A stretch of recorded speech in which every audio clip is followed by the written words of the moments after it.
26 दिसंबर 2004 की सुबह इंडोनेशिया के इतिहास की सबसे भयावह आपदा थी। हिंद महासागर के सबडक्शन जोन में 9% तीव्रता का भूकंप आया, जिससे एक बहुत बड़ी सुनामी आया है, जिसने आचे प्रांत के तटीय इलाकों के 800 किलोमीटर हिस्से को तबाह कर दिया और 6 किलोमीटर अंदर तक जलमग्न हो गया। आपदा के बाद हुए नुकसान और क्षति के आकलन से इस आपदा के बारे में चौंका देने वाले आंकड़े सामने आए, जिससे 2,20,000 से अधिक लोगों की मृत्यु और 1,39,000 घर और 73,869 हेक्टेयर कृषि भूमि, 26 से 18 किलोमीटर सड़क, 34 से 15 स्कूल, 1,04,500 छोटे मध्यम उद्योग, 13,828 मछली पकड़ने वाला नौका, 119 पुल, 669 सरकारी भवन, 517 स्वास्थ्य सुविधा, 1,089 पूजा स्थल, 22 बंदरगाह और 8 हवाई अड्डे और हवाई पट्टियों का विनाश हो गया था। इन आंकड़ों के अलावा सुनामी से बचे 5 लाख से अधिक लोग आंतरिक रूप से विस्थापित हो गए और सैकड़ों हजारों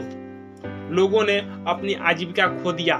लगभग कुछ ही घंटों में आंचे की सुनामी तबाही की खबर दुनिया भर में तेजी से फैल गई और अंततः एक अभूतपूर्व बड़े पैमाने पर वैश्विक समुदाय आपातकालीन प्रतिक्रिया और राहत प्रयास शुरू हो गया। मैदान पर अत्यंत जरूरी स्थिति को देखते हुए इंडोनेशिया सरकार ने एशियाई और यूरोपीय देशों और संयुक्त राज्य अमेरिका और ऑस्ट्रेलिया से आने वाले अंतर्राष्ट्रीय सैन्य कर्मियों को आपदा प्रतिक्रिया कार्यों में भाग लेने की अनुमति देने पर सहमति व्यक्त की, जिसमें 600 से अधिक स्थानीय, राष्ट्रीय और अंतर्राष्ट्रीय गैर सरकारी समुदाय आधारित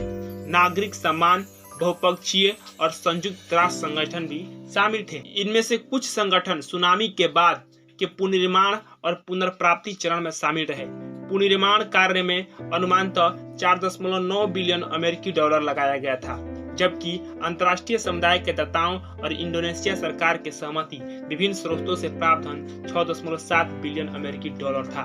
पुनर्निर्माण के कठिन प्रयास को शुरू करने से पहले इंडोनेशिया सरकार ने उत्तरी सुमात्रा के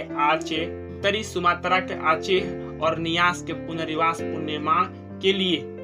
एक मास्टर प्लान बनाया। इस प्रयास के समांतर सरकार ने आचाहे और नियास के पुनर्वास और पुनर्निर्माण के लिए एजेंसी की भी स्थापना किया, जो अपनी तरह की पहली तदर्थ एजेंसी थी, जिसे अप्रैल 2005 से अप्रैल 2009 तक सरकारी वित्त पोषित परियोजनाओं को लागू करने और समन्वय करने और दाता और गैर सरकारी संगठन द्वारा वित्त पोषित परियोजनाओं को समन्वित करने का काम सौंपा गया था। पुनर्निर्माण के प्रयास में बिल्ड बैक बेटर दर्शन को अपनाया गया था।